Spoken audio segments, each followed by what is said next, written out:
কেউ কথা রাখেনি। 33 বছর কাটল, কেউ কথা রাখেনি।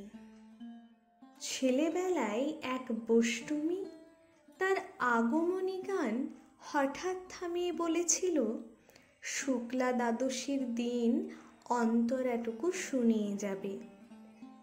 তারপর কত চন্দ্রভোগ অমাবস্যা চলে গেল, কিন্তু সেই বষ্টমী আর এলো না। 25 বছর প্রতীক্ষায় আছি। মামা বাড়ির মাঝি নাদের আলী বলেছিল, বড় হও দাদা ঠাকুর, তোমাকে আমি 3 প্রহরের বিল দেখাতে নিয়ে যাব। সেখানে পদ্মফুলের মাথায় সাপ আর ভ্রমরী খেলা করে। নাদের আলী, আমি আর কত বড় হব? আমার মাথা এই ঘরের ছাদ ফুঁড়ে আকাশ স্পর্শ করলে তারপর তুমি আমায় 3 প্রহরের বিল দেখাবে? একটা রয়্যাল গুলি কিনতে পারিনি কখনো।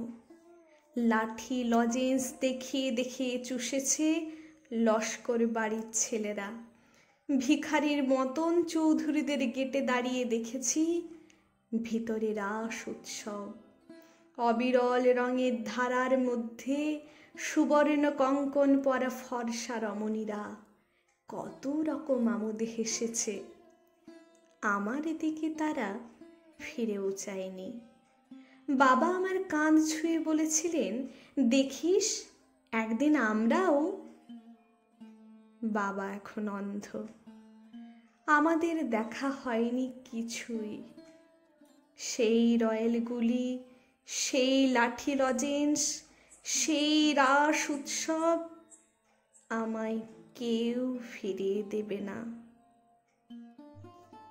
বুকের মধ্যে সুগন্ধি রুমাল রেখে বরুণা বলেছিল, যেদিন আমায় সত্যিকারের ভালোবাসবে সেদিন আমার বুকেও এই রকম আতরের গন্ধ হবে। ভালোবাসার জন্য আমি হাতের মুঠোয় প্রাণ নিয়েছি। দুরন্ত ষাঁড়ের চোখে বেঁধেছি লাল কাপড়।